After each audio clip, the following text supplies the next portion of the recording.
அது வந்து ப்ரப்போஸ் அது பண்ணியாச்சு அவ்வளவுதான். அதுக்கு வீட்ல என்ன ரியாக்ஷன்? ஓகே தாங்க வீட்ல எல்லாம். ஃபர்ஸ்ட் டைம் ப்ரப்போஸ் பண்றோமா, ஒரு மாதிரி அந்த ஃபீலிங் வச்சிருப்போம்ல உள்ள.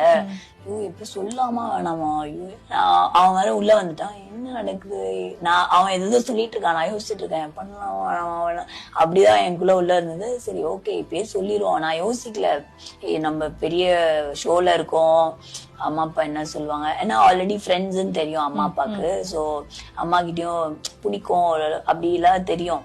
சோ ஓகே அப்படின்னும் போது அப்படியே அந்த இடத்துல சொல்லிடுவோமே. எனக்கு என்னமோ அந்த இடத்துல இருக்கும்போது எங்க இது மிஸ் ஆயிருமோ, நம்ம சொல்லாமலே விட்டுருவோமோ அப்படின்ற மாதிரி இருக்குமா. சரி ஓகே அப்படின்னுமோ எனக்கு ஒரு தைரியம் வந்து அப்படியே அது பாட்டு. அப்ப உங்க அப்பா என்ன ரியாக்ட் பண்ணாரு? இப்ப நீங்க சொல்லிருக்கீங்க, என்ன ஒரு நல்ல செய்தி எதிர்பார்க்கலாமா கூடிய சீக்கிரத்துல? நல்ல இல்லங்க, நல்ல செய்தி எதிர்பார்க்கலாம். இப்போ எனக்கு என்ன, அது வந்து ப்ரப்போஸ் அது பண்ணியாச்சு அவ்வளவுதான். அதுக்கு வீட்ல என்ன ரியாக்ஷன்? ஓகே தாங்க வீட்ல எல்லாம்.